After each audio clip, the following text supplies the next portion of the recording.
Hello Vulkan developers! Today we're adding Cubemap support to our Vulkan application, which, not surprising, will allow us to render a skybox. Now there are a lot of details involved in loading and rendering the Cubemap, so I'm going to assume that you've been following my tutorials up to this point, or that you have already implemented support for basic rendering and texture mapping in your Vulkan code. This will allow us to focus on the changes that we need to make in order to get the skybox up and running.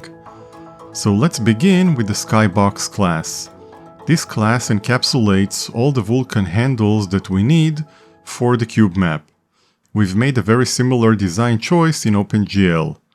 The main private attributes here are the Vulkan texture structure, which includes the image handle, the device memory, the image view, and the sampler. We need all of them to be able to sample from the Cubemap. We use the same structure for the regular 2D textures, and as you shall see, the difference is just a few parameters when creating these handles. Next, we have a vector of uniform buffers, one buffer per swap chain image. We need the uniforms for storing a view projection matrix for the skybox. Next, we have the descriptor sets.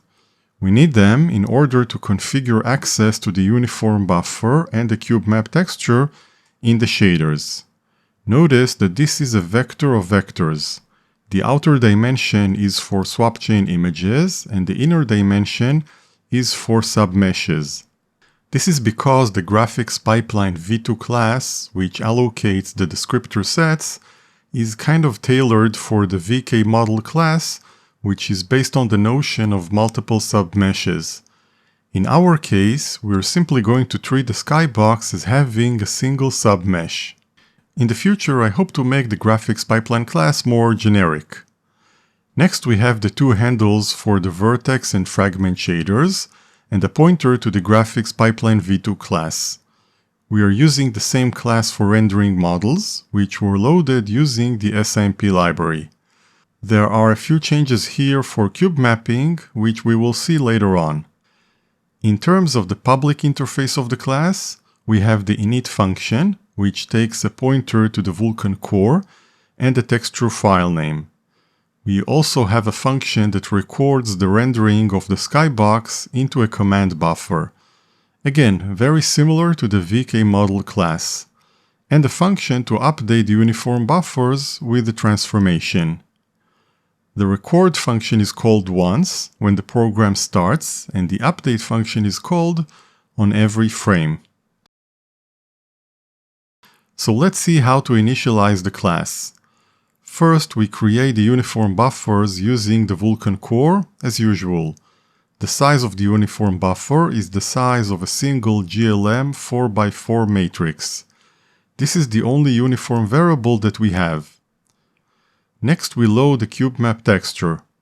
Now you can get Cubemaps as 6 separate files, but I think that it is more common to find them as what is known as an equirectangular texture, which is a simple 2D texture which encodes all the Cubemap faces. I have an entire video on loading equirectangular textures and rendering them in OpenGL, so we are going to reuse the conversion code and use it for Vulkan. If you need more details on how the conversion works, then check out that video. We start by loading the textures using the STB library. Then we prepare a bitmap object using the dimensions of the texture, its format, and a pointer to the actual pixels. We prepare a vector of bitmaps for the result and call convert equirectangular image to Cubemap. This function was covered in the other video, and all I did was just to factor it out to its own file to make it easy to share it between OpenGL and Vulkan. It takes the source bitmap, the destination vector, and returns the size of the cube face, which is a square of course. We can now release the original memory because everything was decoded into the vector. Next, we have a small hack. The thing is that in OpenGL we load each face separately from each bitmap in the vector. But in Vulkan, we load everything to a single staging buffer and copy it into the final buffer. To keep the Vulkan core interface unchanged, this piece of code concatenates all the bitmaps in the vector to a single buffer. This code is very simple and you can review it offline. Next we call create texture from data, and finally we release the temporary memory. Create texture from data takes the pointer to the concatenated buffer, the width and height of a single face, which is the same, the format of the texture, and the Boolean flag that indicates that this is a cube map. If you are familiar with my previous code, then this is a new addition for this tutorial. Finally, we have a reference to the Vulkan texture object with all the handles. From this point on, the process is the same as loading a 2D texture, so I just want to point out the differences and changes that you will need to implement if you have a similar piece of code. You can see that the Cubemap flag is propagated to most of the functions here. So first of all, we have a couple of changes when calling vkCreateImage. The flags, which was previously 0, must be image create cube compatible bit for Cubemaps. In addition, array layers is 1 for 2D textures and 6 for Cubemaps. There is no change in getting the image memory requirements, allocating the memory and binding it. If you single step the code, you should notice that the memory requirements are appropriate for the entire Cubemap. The next function uploads the pixels into the GPU texture. It takes the Cubemap flag and the number of layers, which is 6 for Cubemaps and 1 otherwise. The number of layers is critical when calculating the size of the texture. A single face is the width times the height times the number of bytes per pixel. The total image size is the size of a layer times the number of layers. The update function uses memcopy to copy the pixels into the staging buffer, so make sure the layer count is correct, otherwise you will only copy a single face. Next, we transition the image from layout undefined to transfer destination optimal. We copy from the staging buffer to the final image, and then we transition from transfer destination optimal to shader read-only optimal. The transfer function takes the layer count as a parameter, and we set it in the image memory barrier. Previously, this was hard-coded to 1, so I changed it to a parameter to support Cubemaps. There is no other change in this very long function. The function that does the copying from the staging buffer to the final image also takes the layer count as a parameter, as well as the size of a layer. Previously, this function used a single vk buffer image copy structure with both the buffer offset and base array layer set to 0. Now we have a vector of this structure based on the layer count. We loop over the number of layers, we set the buffer offset to the base address of the layer, and the base array layer to the layer index.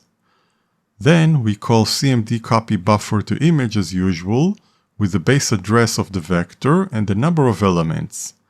Now the system knows how to copy from the staging buffer to the final image based on the number of layers in a cube map, or number of faces actually. Going back up the function stack, we have 2 remaining steps: creation of the image view and the sampler. The sampler doesn't care about Cubemaps, so no change in this function. The difference is in the image view type, so this function takes the Cubemap flag. To create the image view, we need to set the view type to cube instead of 2D, and the layer count as usual. This completes the creation of the Cubemap image. Everything that you saw here was at some point a bug in my initial implementation, so make sure not to miss anything. Going back to the Skybox class, the next stage is the creation of the shader handles. Nothing special here. We will take a look at the shaders later. We can now create the graphics pipeline object. I had to expand this class to support Cubemaps, And since the number of parameters in the constructor is becoming quite large, I created a descriptor for the parameters and the constructor that takes it. The advantage is that I rely on the default parameters to avoid setting all of them. As you can see, the depth compare operation is now a parameter. It is less than by default and less than or equal for a skybox. We have the same thing in OpenGL. We also have a new flag to indicate that we want to bind the cubemap texture. When creating the descriptor set layout, we add an additional descriptor set layout binding structure for the cubemap.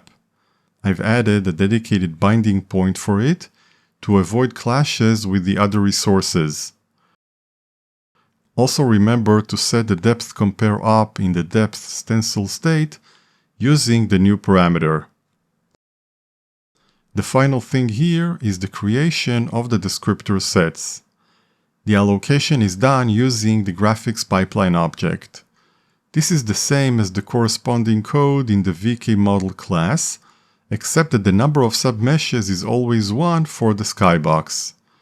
This means that when the descriptor pool is created, the maximum number of sets is the number of images.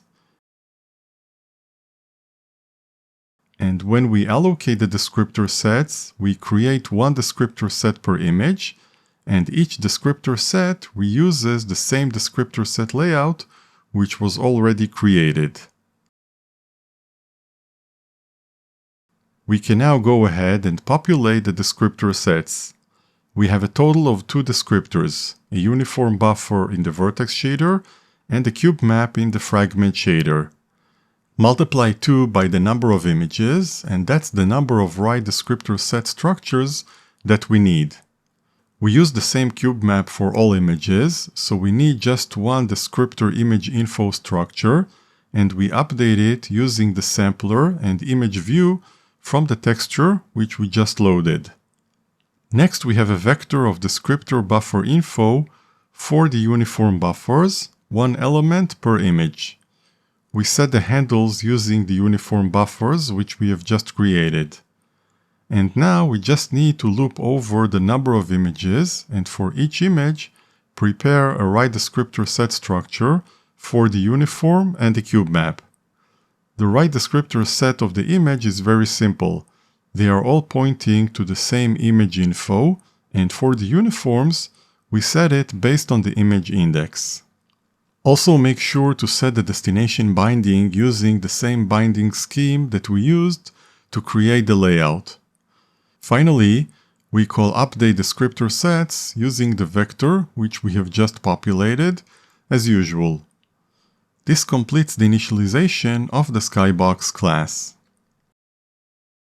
Next up is the recording of the draw command into the command buffer.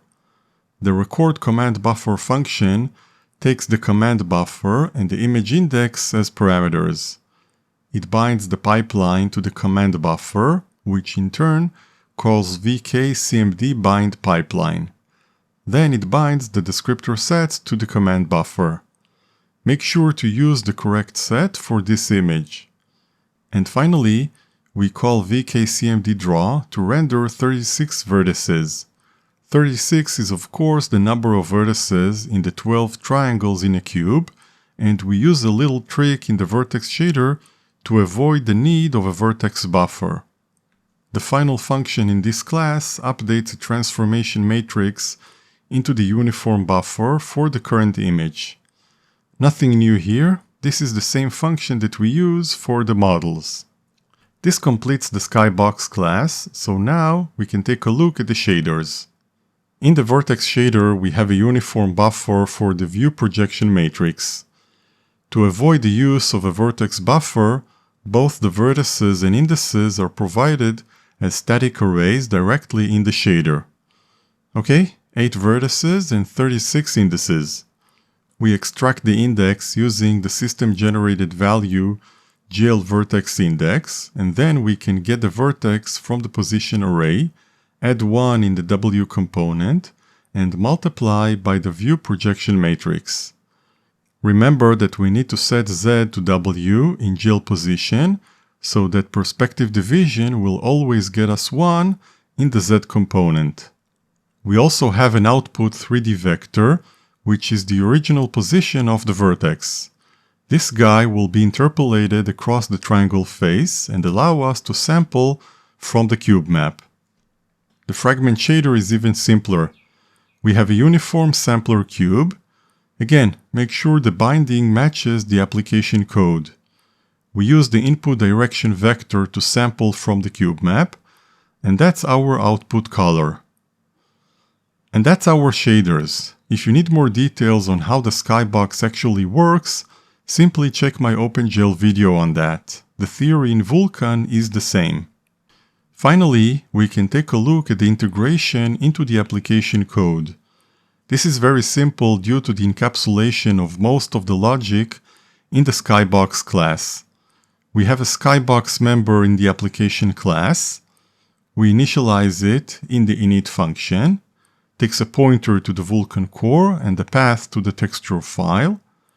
In the function that records everything into the command buffer, we call the record command buffer function on the Skybox. And when updating the uniform buffers, we also update the Skybox using the view projection matrix. Make sure to use a view matrix that includes only rotation and no translation. This will make the Skybox rotate along with the camera, but it will remain centered on the viewer. I have a special function for that in my camera class. Just the view rotation and the projection. And that's it for today. Thank you very much for watching, and I will see you next time.